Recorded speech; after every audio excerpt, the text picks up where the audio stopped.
Welcome, everyone. I'm Adam Goodhart, director of the CV Star Center here, and tonight I am thrilled to introduce a guest speaker who is not only a subtle and eloquent chronicle of history, both global and personal, but also a colleague and friend to many of us in this room. Jehanne Dubrow, as I think you know, is director of the Rose O'Neill Literary House and an assistant professor of creative writing and literature here at Washington College.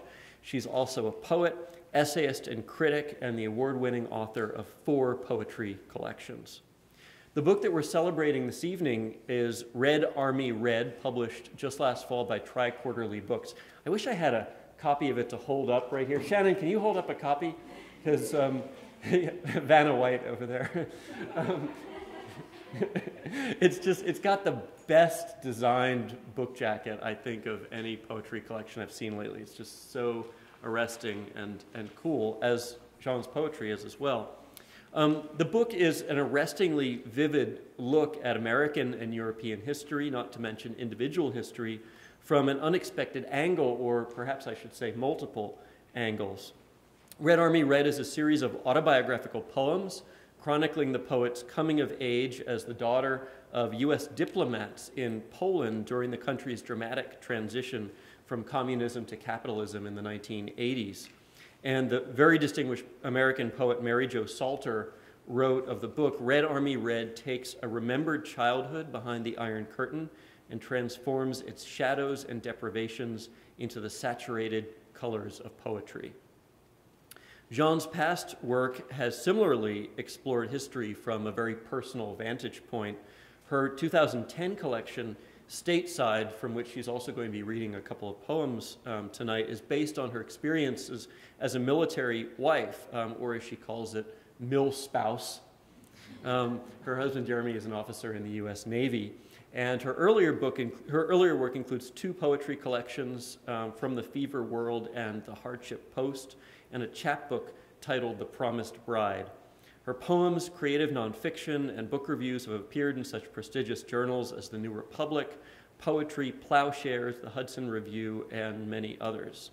And Jeanne's many honors include the Poetry Society of America's 2012 Alice Faye de Castagnola Award. I don't know exactly what it is, but it sounds really prestigious. It's got a lot of names. And an Individual Artist Award from the Maryland State Arts Council, a Walter E. Dakin Fellowship, and Howard Nemerov Poetry Scholarship from the Sewanee Writers Conference. Closer to home, Jeanne was appointed director of the O'Neill Literary House just last summer after serving for a year as its interim director. She's already doing very exciting things at the Lit House, and I also know from talking to many of her students that she's a brilliant teacher and a generous mentor, and I'm sure that includes many of the people in this room. Before welcoming Jeanne on stage, I'd just like to thank Michael Kaler and Lindsay Lusby, who produced a gorgeous limited edition broadside for this talk, and this broadside will be given out free of charge to anyone currently in this room in very limited, individually numbered quantities suitable for framing and with a poem from the book. And they'll be right over here after the talk. Also in Shannon's corner over there, Jeanne will be signing copies of the book, which will be for sale. And we also invite all of you to hang around afterwards for a festive reception right here. So please join me in welcoming and congratulating Jehanne Dubrow.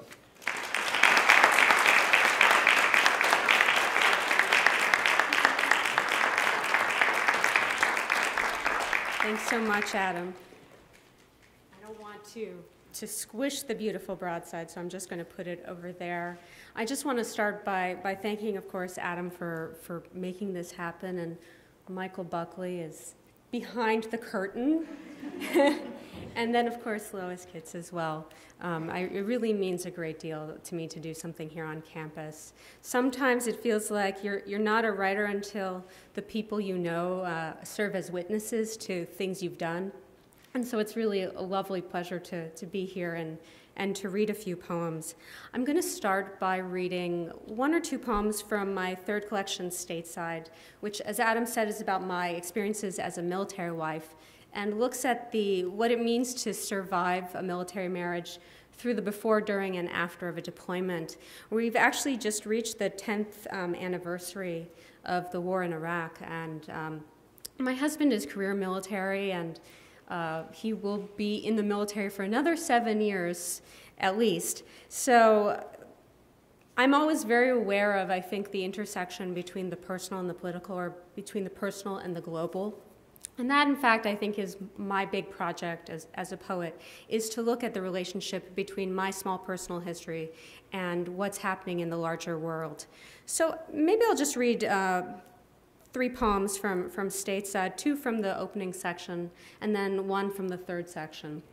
This is a sonnet. It's called Against War Movies.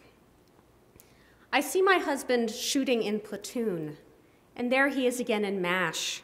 How weird to hear him talk like Hawkeye Pierce. And soon I spot him everywhere, his body smeared with mud, his face bloodied. He's now the star of every ship blockade and battle scene, the fighting 69th, a bridge too far, 3 Kings, Das Boot, and Stalag 17. In Stalingrad he's killed, and then he's killed in Midway and a few good men. He's burned or gassed, he's shot between the eyes, or shoots himself when he comes home again. Each movie is a training exercise, a scenario for how my husband dies. I think one of the things that the sonnet allows us to do is to say really difficult and scary things within the constraints of those 14 lines. And I remember working on that poem for a long time, and then going to the wonderful Sewanee Writers Conference and having a faculty member look at that poem there and say, you know, this is really good, except you're not yet saying what you want to say in those last 2 lines, are you? And so I had to admit to myself that, no, it was true, that final rhymed couplet wasn't doing what it was supposed to do, and that if I really wanted to write the poem that I meant to write, I would have to admit what was the purpose of those war movies for a military spouse. And essentially what I realized was that war movies serve for many military spouses as a form of what's called anticipatory grieving. That is a kind of grieving that we do through our imaginations to consider worst-case scenarios. This is called reading Stephen Crane's War is Kind to My Husband. I packed your sea bag today. 6 pairs of pants, shirts folded in their rigid squares, your socks balled up like tan grenades. I put my photo in as well, laid it there between the Kevlar vest and heap of clothes. Don't weep, the poet warns, don't weep. On 60 Minutes, a soldier turns his face toward us, shows the camera his burns. Small metal slivers still embedded in the skin, his mouth a scrap of ragged tin. The young man's face was beautiful before, smooth, unblemished as my own. For war is kind, I read. Great is the battle god, and great the auguries, the firing squad, the sickly green of night vision that cuts the darkness open at its seams, gutted and spilling on the sand. Great is the Glock, the Aegis combat system, the Black Hawk circling. Great are the K-bar fighting knives, the shells that sing through air as though alive. And I think I'll just read one more poem from Stateside. I'll read one of the poems that I think is one of the funnier poems in the book, but I often think things are funny that other people don't. This poem is inspired by my one experience of living in military housing, which I found to be truly terrifying. My husband was up at the Naval War College in Newport, Rhode Island, and we were living in this little house on Jones Street, and this is the poem that came from it. It's called Navy Housing, and it too is a sonnet. On Jones Street, every house is painted white. Each door is white, and every yard adheres to certain rules. The grass at crew-cut height, an apple blossom tree bent toward the sun, a single bush trimmed squat and round and so symmetrically it seems man-made. No one can deviate from others in the row. How easily I lose myself out here. Even the dog can barely sniff his way back from the park. Was it a left we took? A right? Perhaps it's safer just to stay indoors than go off course again.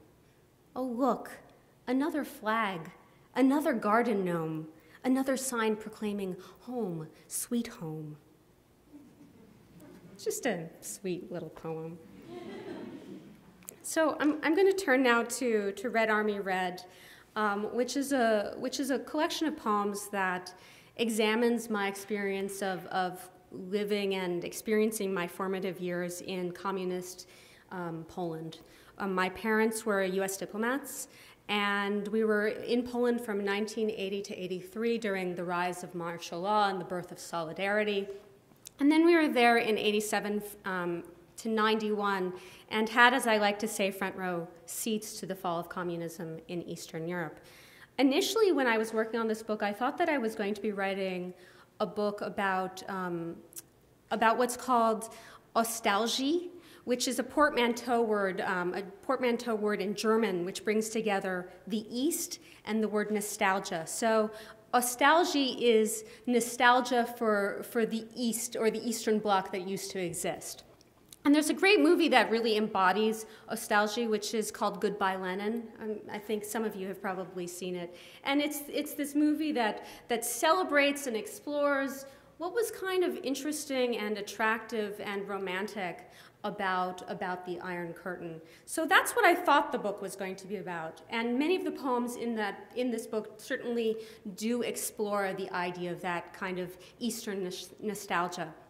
But eventually I realized that I was actually writing a book about puberty, and specifically about my adolescence. And I began to use what I call the oppressive language of communism to speak about the oppressiveness, the tyranny of the adolescent body. So I'm going to read a lot of those poems tonight as well. This is the opening poem in the book. It's called Chernobyl Year, and I was in 6th grade during the Chernobyl disaster. We dreamed of glowing children, their throats alive and cancerous, their eyes like lightning in the dark. We were uneasy in our skins, 6th grade, a year for blowing up, for learning that nothing contains that heat which comes from growing. The way our parents seemed at once both tall as cooling towers and crushed beneath the pressure of small things. Family dinners, the evening news, the dead voice of the dial tone. Even the ground was ticking.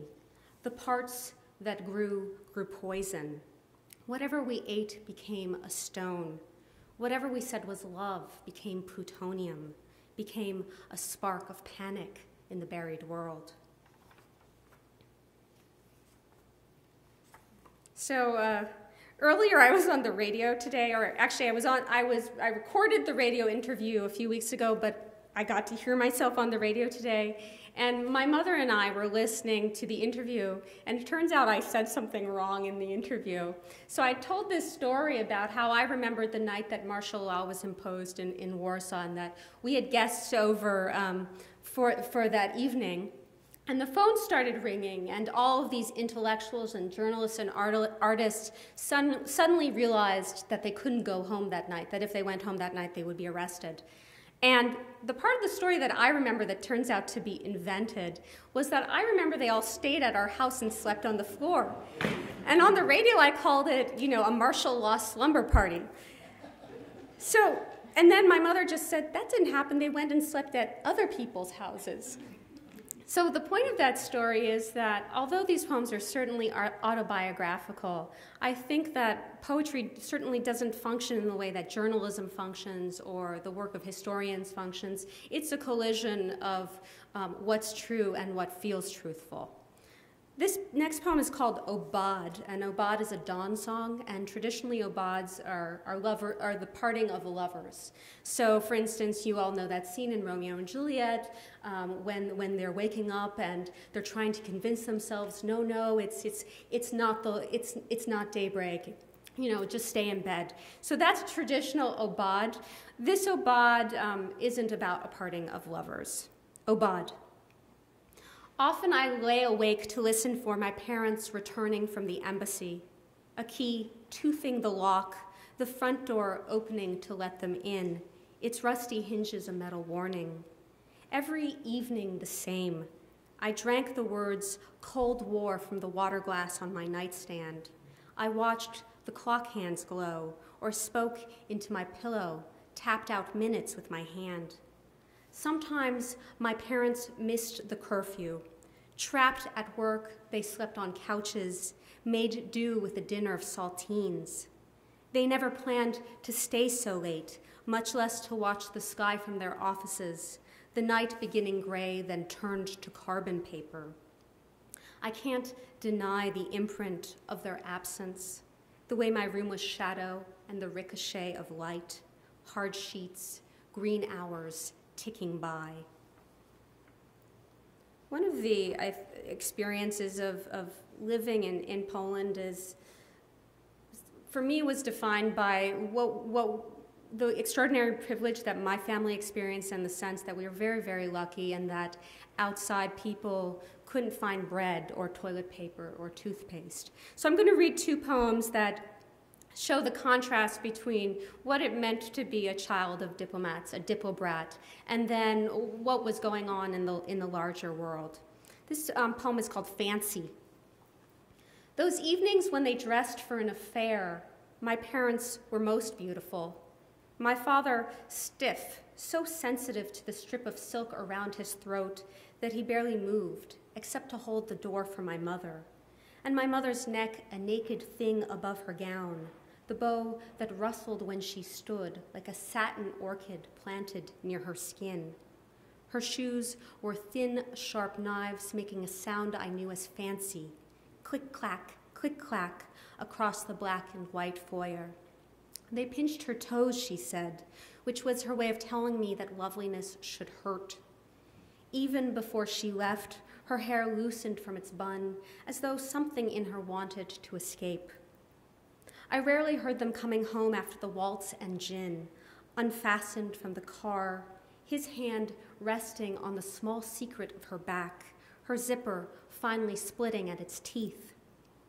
But I imagined them speaking French or Polish at a party, holding the words so long inside their mouths that language felt like infidelity, made me look away.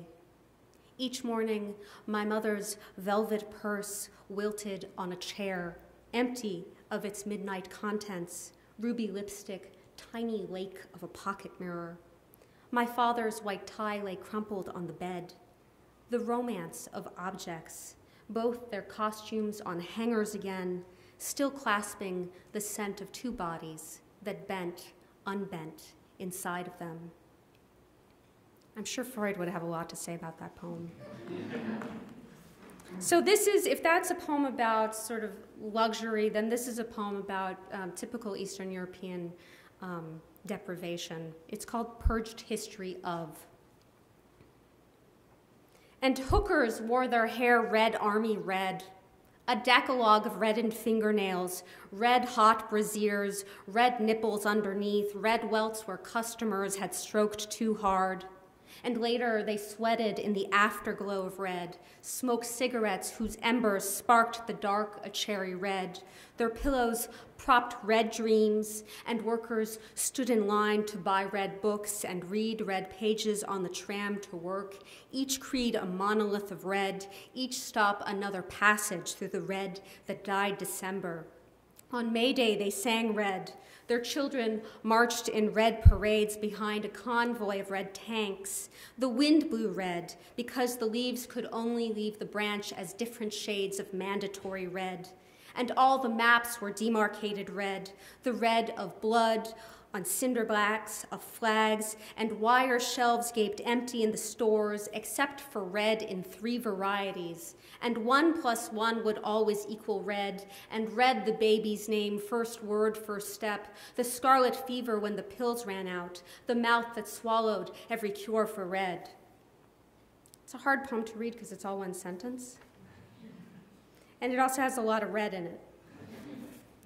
I'll read one of the more formal poems in the class just because I'm always talking to my students about the importance of received and traditional forms.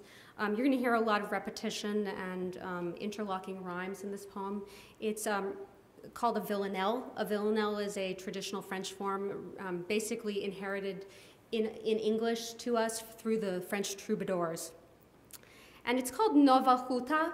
Nova Huta is the famous new steelworks socialist realist town outside of Krakow. It was a failed experiment, a failed social experiment, Nova Huta. In the model city, nothing seems to work. Not the winch, the derrick, the coal dust men, not the foreman shouting, "Get up, boys, go work." Our philosophy was made to work. Chug, chug, the sleek machine, the chiseled men of the model city. Everything seemed to work at first. Remember how the children worked at doing sums, the wives at pleasing men, the foreman shouting, "Get up, boys, go work." Even the sun was busy with its work of shining gold on all the marble men. Now in the model city, nothing seems to work. The brick is crumbling, and the stonework turns to powder underhand. The men ignore the foremen who shout, "Work, you cogwheels, work." God damn this heavy work we bang our heads against.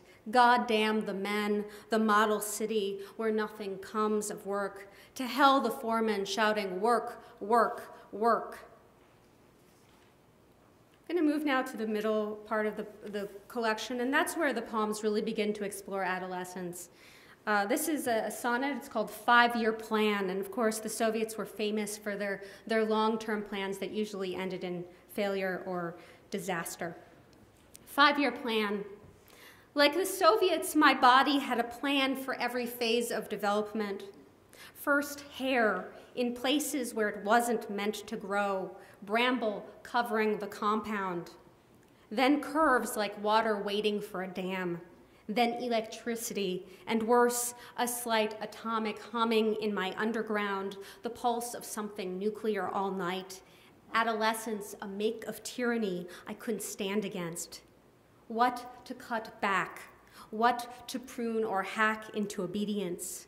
My coal and oil, my machinery, too much heat for my requirements, all production speeding out of whack. I know it's probably my students' worst nightmares to hear me talking about puberty. They already think I talk about sex too much as it is. This is undergarments of the Soviet era.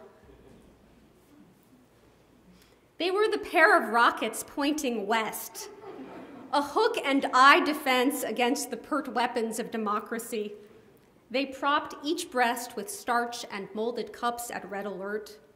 They were the corset laced enough to shield plutonium, or bulletproof, or thick as a concrete wall a country sealed. They only came in Fallout or Sputnik. Like armored tanks, they only came in shades of camouflage. No pinks or violets, no satin openings, but hard parades of polyester panties, pantalettes that snagged at skin, ballistic garter belts, the girdles leaving autocratic welts.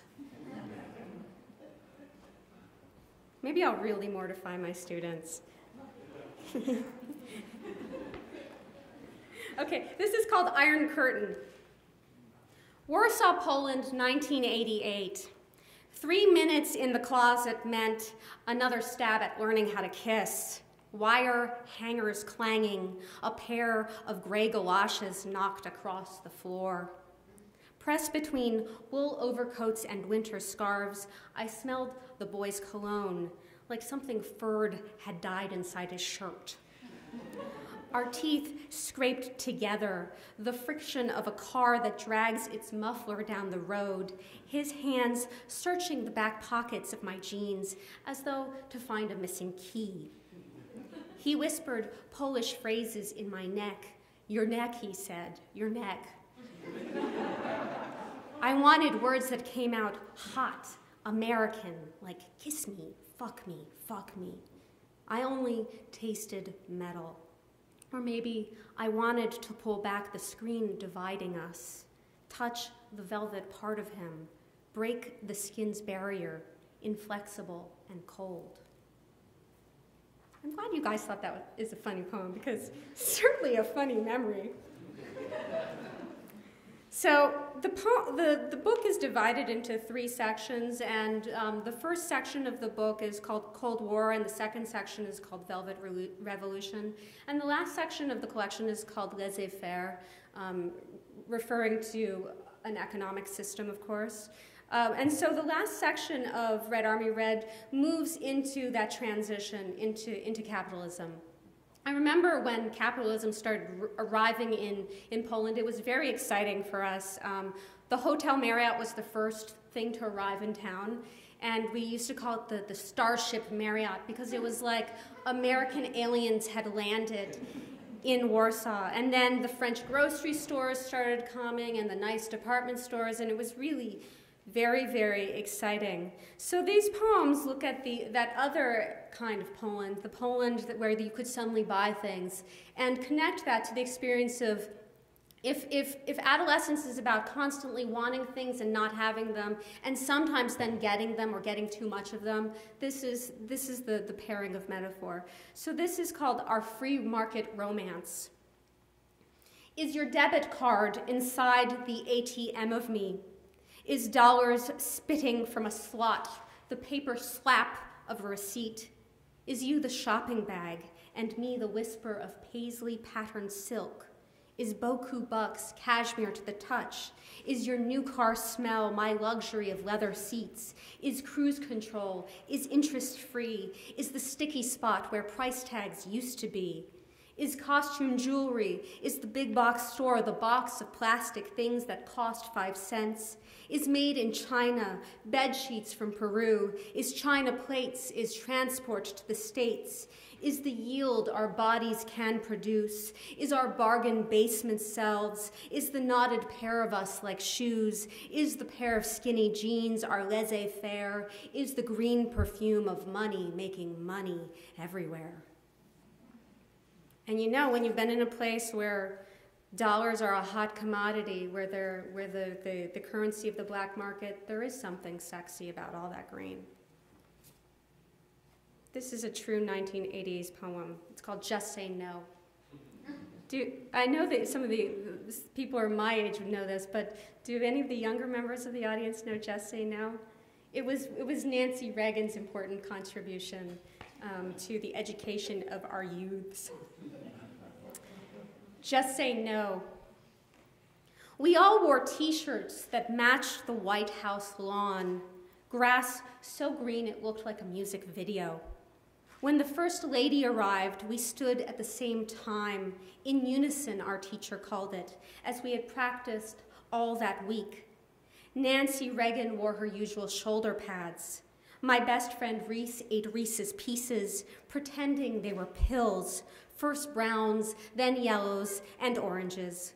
We all held green balloons, aloft, our teacher said, which meant up high. There were some words about peer pressure and children's futures precious as a string of pearls. An 8th grader read a poem about powder. We all said no to Horse and Mary Jane. Jenna Goodwin let go of her balloon. Too soon, our teacher said. A girl from Blessed Sacrament threw up her lunch, and a boy from Murch, who knew about such things, untied the latex opening of his balloon and gulped at helium, his voice diluted cloud that flowed away. I know there are some people here who might even know where Murch and Blessed Sacrament are. Yeah, Anne, I knew you would. It's very different cultural experiences of the deep sea private school system. Okay, here's another villanelle. It's sort of at the opposing end of Nova Huta. This is the American version. It's called Bad Romance. I hand my debit card to the cashier, $250 for a pair of pants. Somewhere the shelves are empty, but not here. And then it's on to perfume, boutique beer, a buy one special on the potted plants. I hand my MasterCard to the cashier. And look, black Spanx to elevate my rear, a wonder bra to boost without implants. Somewhere the shelves are empty, but here there's counterfeit Fendi and fake cashmere on sale, my kingdom for a cash advance. I hand my Diners Club to the cashier. What next? a phone that fits inside my ear, a $60 candle made in France. Somewhere the shelves are empty, but not here. I'm lost again in music. All I hear is Lady Gaga singing Bad Romance. I hand my Amex Gold to the cashier. Somewhere the shelves are empty, never here. The glories of capitalism.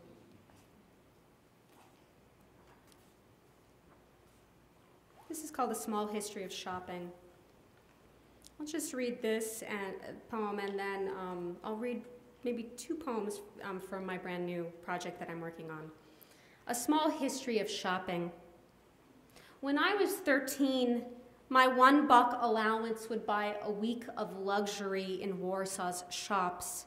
Black market leather, amber chunks on silver chains, kilo baskets of bleeding fruit. 10,000 zloty to the dollar. And all the presents that my parents brought from Paris, West Berlin, dolls in national costumes standing quiet on their metal stands, whole girls cast in miniature, articulated joints, each bisque mouth seemed shut, a glittering answer to absence which filled the bookshelves in my room.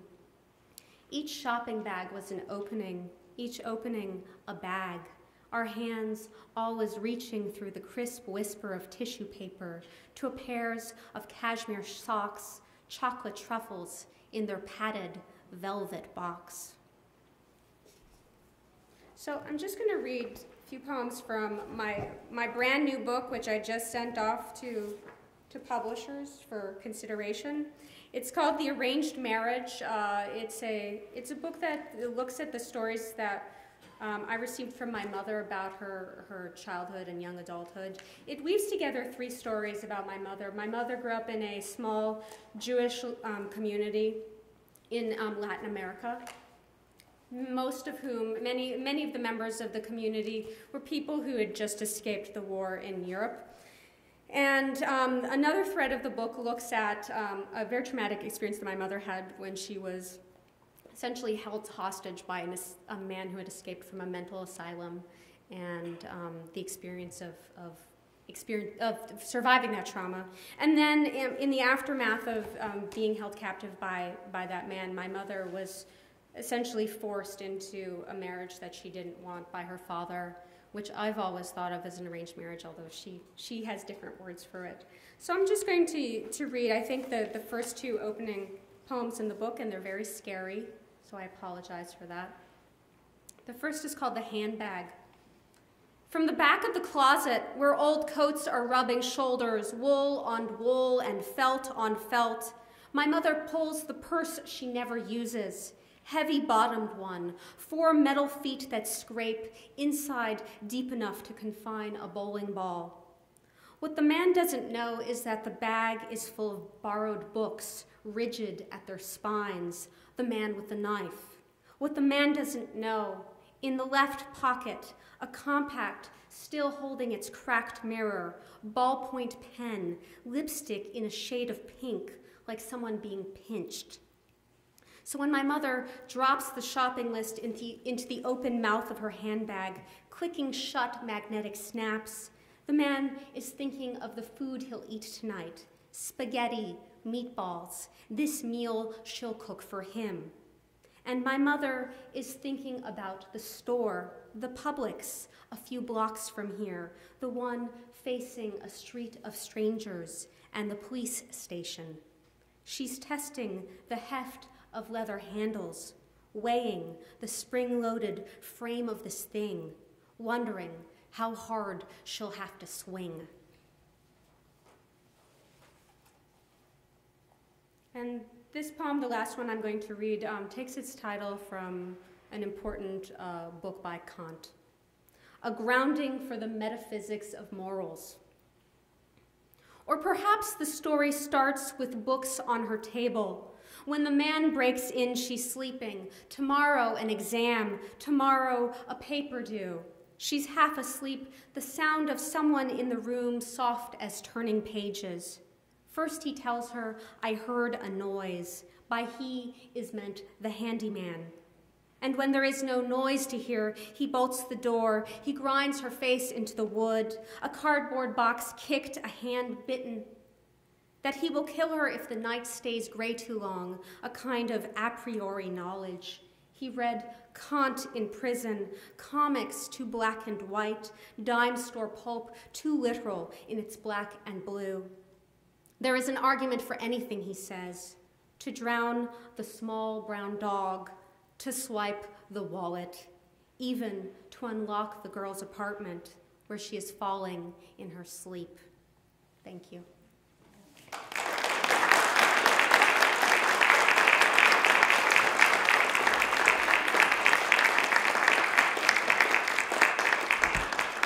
I was told that I should ask if there were any questions, so is there anyone brave enough or foolhardy enough to ask a question? Riley.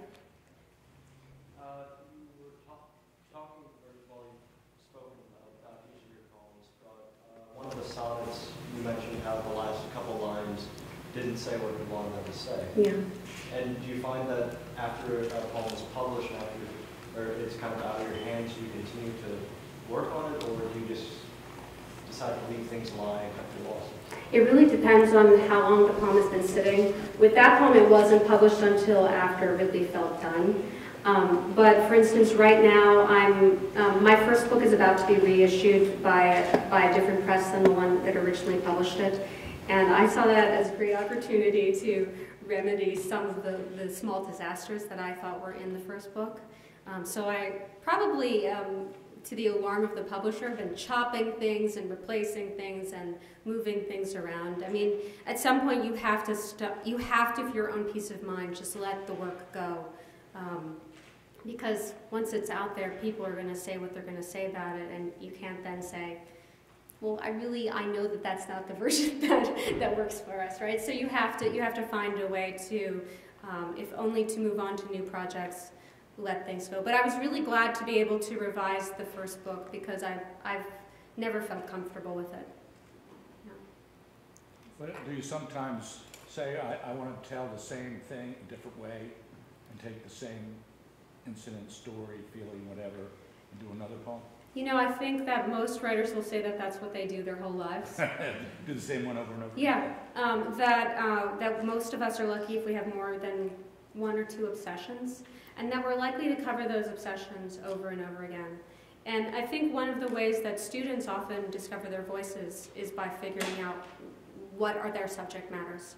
So, for instance, once I figured out that, oh, for me it's the intersection between small history and large history, at that point, that was when I really started to find my voice.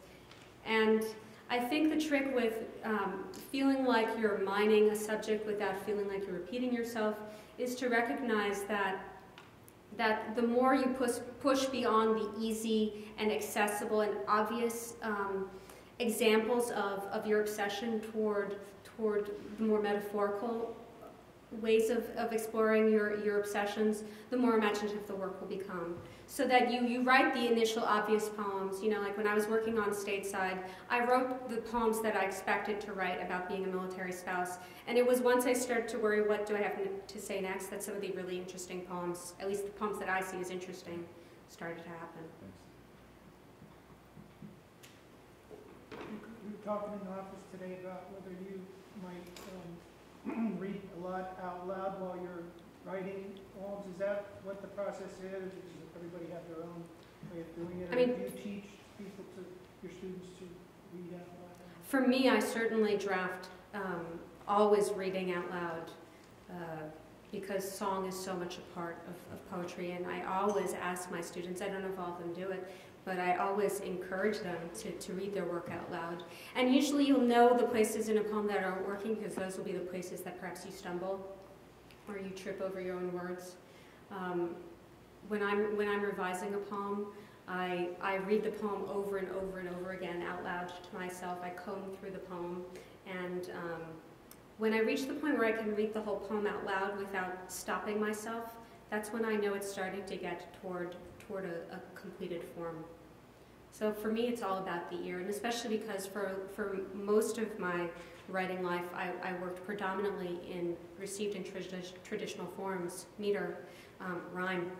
And that is music. I mean, you have to be attentive to the meter and aware of how it works in the mouth. The poet Donald Hall talked about these 3 qualities that all poetry should have. It's in a wonderful essay called Goat Foot, Milk Tongue, Twin Bird. And each of these concepts is associated with a different musical element of poetry. So goat foot is the rhythmic quality of a poem. Milk tongue is the deliciousness of the language. And twin bird is the matching of sounds. So different kinds of rhyme. And my thinking is very much informed by goat foot, milk tongue, twin bird, that I'm always really interested in how those 3 elements work. And you can only tell if they're working or not working when you read the work out loud. I'm just really interested also in your process, and especially when you're writing autobiography, stuff that happened more than 20 years ago. Yeah. Did you sort of do research, as it were? Did you go back and look at family photographs and talk to people? Did you have diaries to read, or were you just kind of pulling out what was already in there percolating? I do a lot of research, and I always recommend research as a great writing exercise, or a great part of the writing process for my students. I didn't have diaries. I've never been a diary keeper, but I read scholarly books. At the beginning of Red Army Red, I felt like I should acknowledge the books that for me were really important. So, for instance, a book called Voices from Chernobyl, a number of books by Timothy Garton Ash, but especially The Magic Lantern and the Polish Revolution. The historian Simon Shama, I think, is an extraordinary prose stylist, and he has especially beautiful things to say about landscape. There's a really great book by Charity Scribner called Requiem for Communism, which is about nostalgia. And then Lawrence Wexler, who's a really brilliant intellectual, had written this incredible article for Virginia Quarterly Review on the iconography of solidarity. And so there were a lot of texts like that I looked to, and of course interviewed my parents, looked at a lot of images, watched a lot of films, made sure my chronology was right. I mean, you want to get, when you are using facts in creative writing, you want to make sure that those facts are correct. Red Army Red is very specifically a book about my experiences in Poland. But of course, I also wanted it to feel accurate to the experience of being in communist Europe as well. So I had to look beyond the Polish experience to other landscapes as well. But research is a wonderful, wonderful tool for the creative writer because it ensures that you're bringing texture to your language that might not otherwise be there. The specificity of a particular vocabulary can be tremendously useful and important. You don't worry about sort of contaminating the particularity of your own observations with things that may be more collective? No, absolutely not, and especially a lot of the poems in the book are in second person. A lot of the poems, especially in the first section, are in second person because talking about communism means talking about collective experience, and that idea of what it would mean to be that part of that kind of state. And it's really, I am always really uncomfortable when people call my books autobiographical, even though they are. Because by the time you finish drafting and polishing and revising and you see the book or the poems published in different contexts, you feel so distant from that poem that it no longer seems like it's you at all. It becomes persona, even if the I appears to be very close to me. So I'm always very scared when people call it autobiographical, because that sounds too naked. Have you had any reaction from Polish readers? Yeah, I mean, we still have a lot of family friends who are Polish, and obviously the book is from an American perspective, and there's an acknowledgement of the privilege that I experienced living in Poland, even during what we used to call the bad old days. But there are also poems that try to voice the Polish experience, and in general, the response has been really positive. I was much more worried with my third book, Stateside, which is about being a military wife. I was much more frightened about how other mil spouses would feel about that, because the ethos in that community is to remain silent and to not say anything that sounds unpatriotic, and that even the idea of voicing the fact that that life is difficult could be perceived by some as unpatriotic. So I was really worried with Stateside about how that community would receive the book. less worried with Red Army Red about, I'd be much more curious what teenagers would think about a book like this. Yeah. Yes. You're obviously very influenced by your past and memories that you have, but are you ever in a moment where you just think, I really need to write a poem about this? Well, Stateside was certainly like that. I mean, I was in my marriage, still am, and that was the big challenge of that book, was figuring out how to create emotional distance, since I didn't have the distance of time. And that was a real problem for me, and I don't know that I always solved it in the collection. For me, I'm simply just interested, and this is part of one of my obsessions, I'm interested in history and family history and in the distant past, or the more distant past, and the way in which time creates filters and lenses and allows us to do certain things to the narratives. But that's just the particularities of my approach as a writer. I mean, every poet is different. And many poets have no interest in writing about, family history. Anyone else? Good. Okay, well, thank you so much.